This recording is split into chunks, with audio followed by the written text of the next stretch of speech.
Now, according to an undercover FBI agent, Diddy has been involved in some seriously disturbing activities. This isn't just a rumor or gossip. This agent has been working on a case that exposes the dark side of Diddy's dealings. Why did the FBI pull off that search warrant? And by the way, they still haven't come up with anything out of it. So you see stuff, what are you just doing? Sitting on it? Right. Now, think about it. You've seen the list of some of the people that are supposed to have been there. Did they just go in there and use that as a pretext to seize, say, very condemning information on somebody so one of their guys doesn't have to go through what Trump is going through with this idiot Letitia and her boys and brag up in New York? Mm. By the way, look at what they're doing with Trump with Bragg. He supposedly bribed Stormy Daniels to remain silent. Diddy is on the run. He jumped on a jet, paused in Miami, and the feds were there in Miami. Somebody tipped this brother off, because how did he just happen to be on a plane the day before they gonna raid his property? He got an inside man there at the Federal Bureau of Homeland Security. One of them mothers. Now, he must have zailed every last one of them feds $10 million each, because they let him get back on the plane to Antigua. They just gonna raid a man's properties, but not raid him. They raid a nigga's property, they coming to get you too. They sacrifice a Diddy. They said, nigga, you gotta take this shit. We can't be involved. But Diddy's smart. He filmed every session. He was from Clive and the mother freak boy that run Universal Music Group. Now that's why they raiding the house, because they got friends in Homeland Security and the feds. And they said, get there and get them tapes from this nigga. He trying to blackmail us. That's what I believe is going on. The agent, who is remaining anonymous for obvious reasons, claims that Diddy has been involved in a range of illegal activities, including drug trafficking, money laundering, and even sex trafficking. But there's a twist to all of this. Do you think the feds took notice of that? And they, at this point, they like, yo, we're going to crack down on Diddy? What happens is that the police will bring in a CI and will use him like she was a $3 hoe. That's a confidential informant. They'll let you do crimes, as long as you don't do no murders and stuff like that. They'll let you go around and pay you. When I was in law enforcement, dog, they paid confidential informants $250 for revolvers, $500 for automatic weapons, $750 to $1,500 for semi-automatic guns and rifles and machine guns and shit like that. Some confidential informants got payment like that. And plus they get 8% of a case. 8% of a case. So if they bring in about, just say, they bring in a case $100,000. That's 8,000. What's that? What's that? $8,000. That's 8,000. They bring in $1 million case. $1 million case. That person is getting $80,000.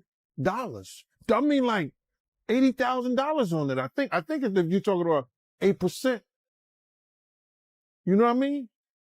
So I'm saying that to say this. Confidential informants get paid good. But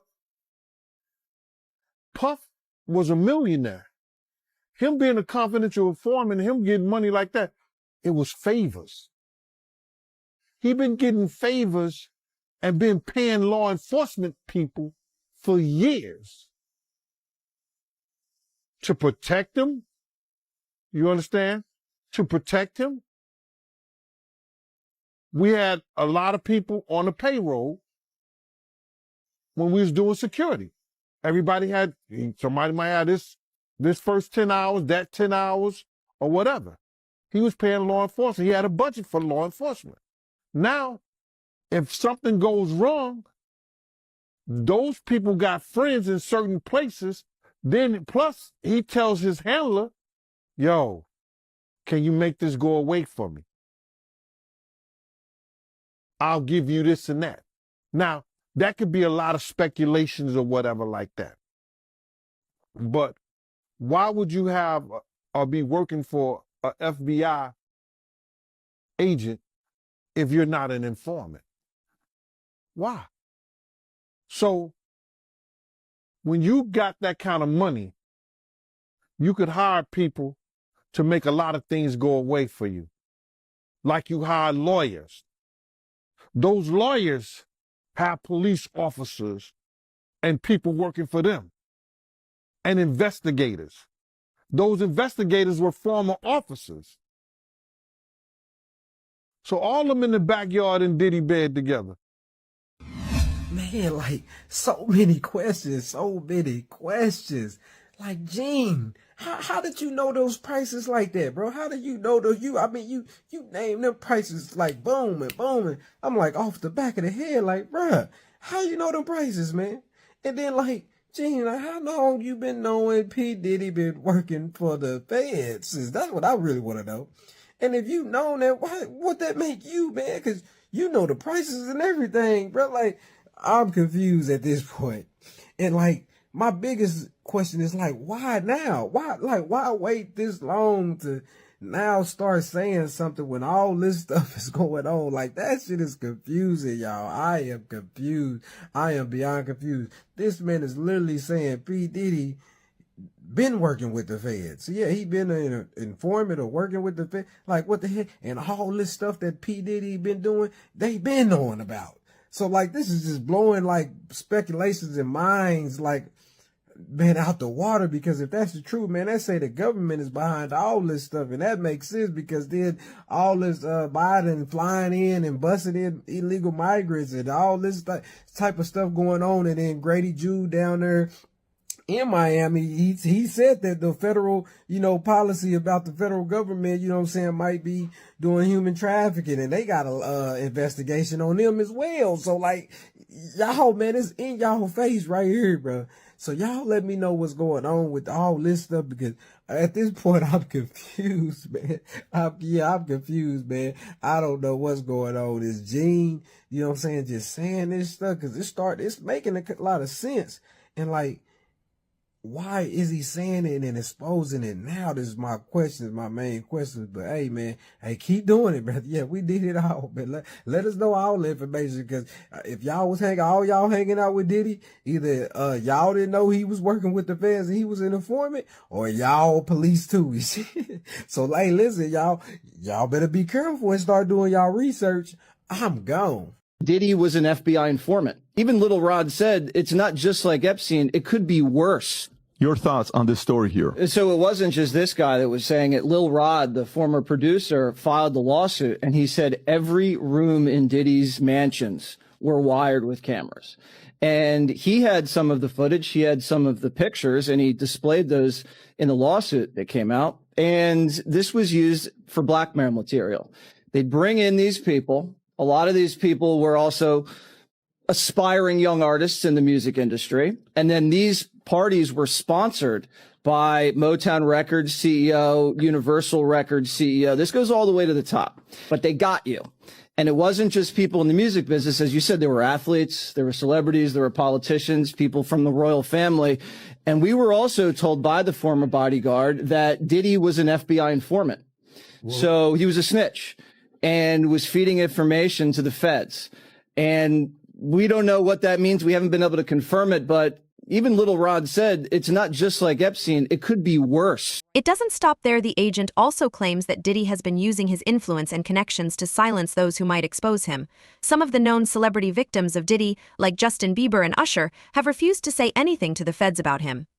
His mom is allegedly suing Diddy. She's alleging that Diddy took his V card. When Usher was 10 years old, his mother let Usher go live with Diddy. Apparently his voice was messed up and, he was going through puberty. And so she sent Usher to Diddy saying that, saying that Diddy was gonna, train his voice. But he did a lot more than that. So now the mother wants to speak out because she's saying that there was a situation that happened when Usher was, I want to say 15 years old. He ended up having to go to the hospital because he was bleeding from his rectum. Now, we all know what that means. Diddy was messing with that boy. But see, here's the thing. The mama didn't say anything back then. But now she's saying that Diddy basically messed Usher up. I believe that with Cassie filing her lawsuit, that's giving everyone the courage to come out and speak about what's happening, what has happened with Diddy. And I mean, Usher doesn't hide the fact that he was with Diddy and that things happened and that he saw some wild things. But, Usher even said that he's going to give Diddy a pass. So Usher has forgiven him. But his mother is saying no. And so she is wanting to file a lawsuit against Diddy. Now, what I want to know from you guys is, being that the mother sent him over there, and she said out her mouth that it was a business deal because Diddy was giving her money. So you basically sold your son to Diddy, allegedly. And now, I mean, Usher's like 45 now. So here we are a lot of years later, and you want to place a lawsuit for him taking his V card when you really should have been saying something back then. But better yet, you really should have never sent your son there.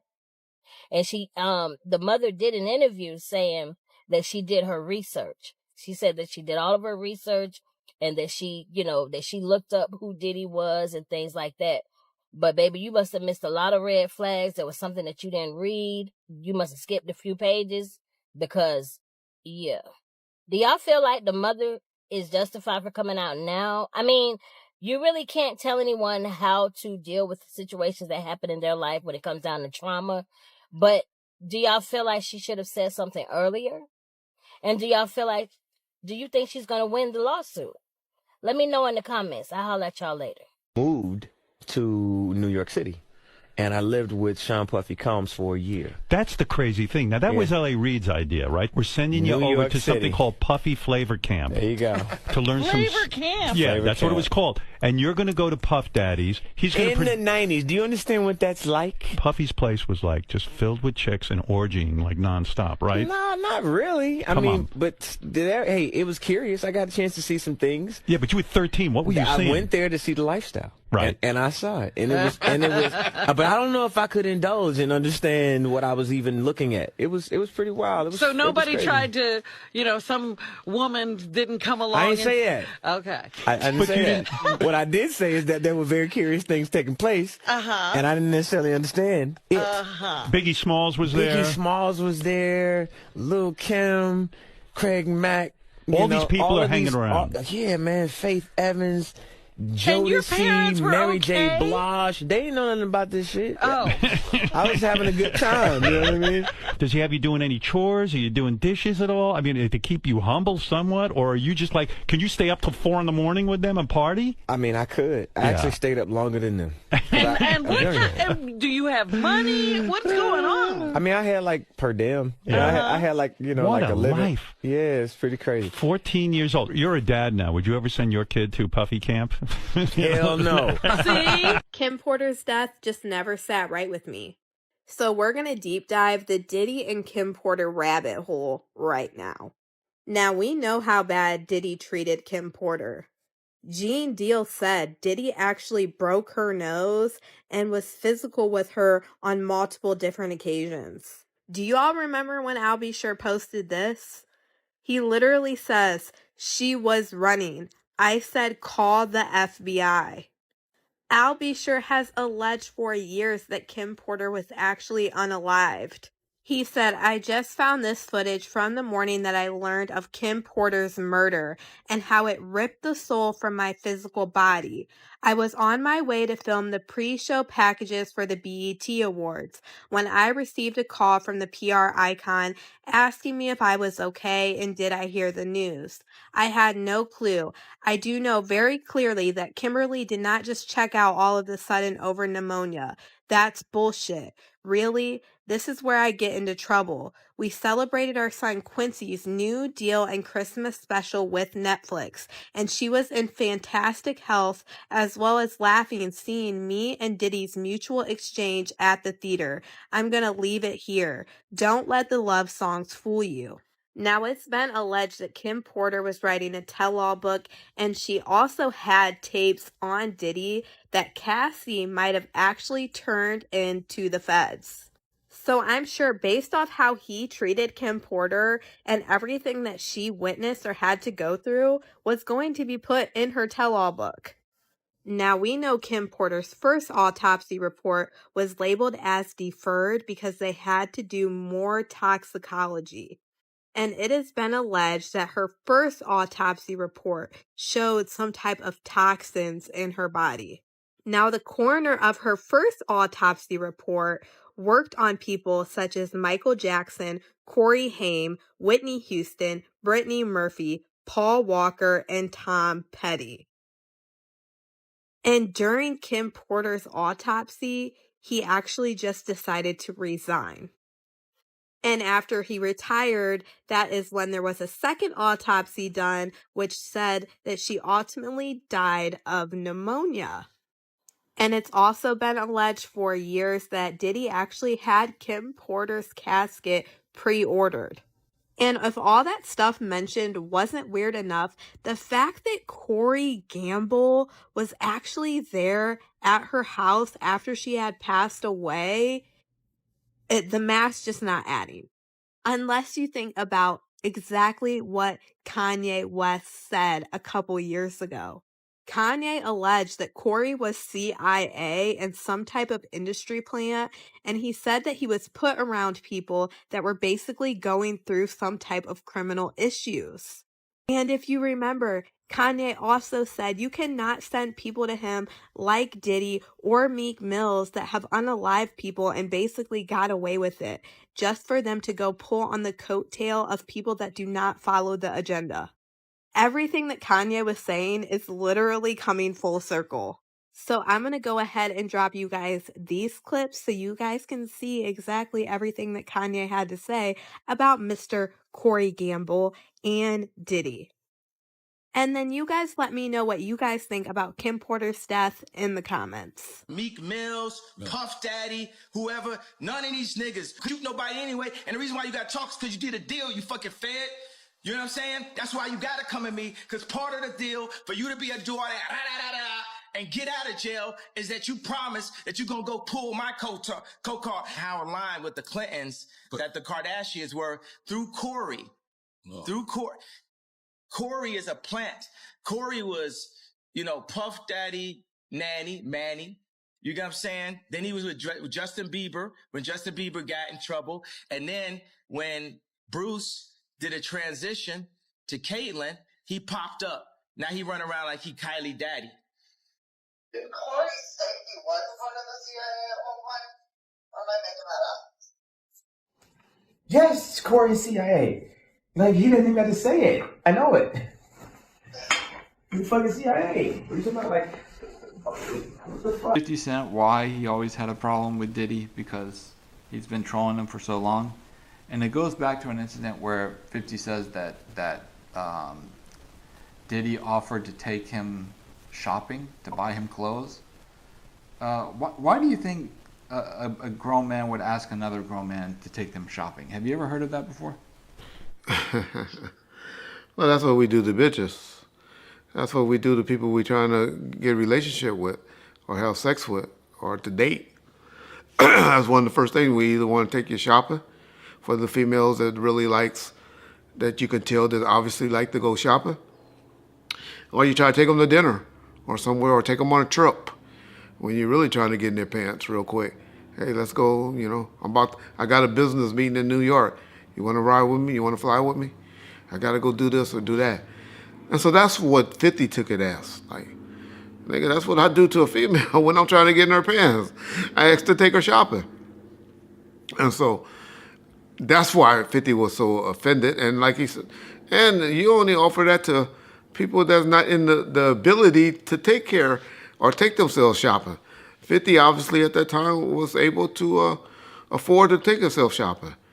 Now, as we learn from like the game and people like that, I think it was Rick Ross, how he bought him a $40,000 golf cart, or somebody bought a $40,000 golf cart, and the game, he bought him the Lamborghini, and all of that. Apparently, I never been in that position. Rich people buy each other expensive gifts and give them nice things for their birthdays and stuff like that. They give them like lavish parties and stuff like that. So we see that does happen. Suge would give his artists and people that he was in business with or making money with, buy them nice gifts, and he always was buying people jewelry and stuff like that to look out. So I can see Puffy doing that. I remember she got pissed one time when Russell Simmons sent him some flowers, some roses and stuff, and a bottle of champagne. It was like the most disrespectful thing he ever did. But I ended up being with Suge on numerous occasions where he'd meet a female, Holly Berry, where he had a bottle of Cristal and roses sent, to her room at the Four Seasons Hotel. So I guess people, that's their way, but he know that's a way of hitting on him. That's what people do when they're trying to get in your drawers or your panties. If they'll send you something nice or spend some money on you. And that generally is what make people get attracted to you or think, I didn't know he was into me, or I didn't know he was, feeling me like that.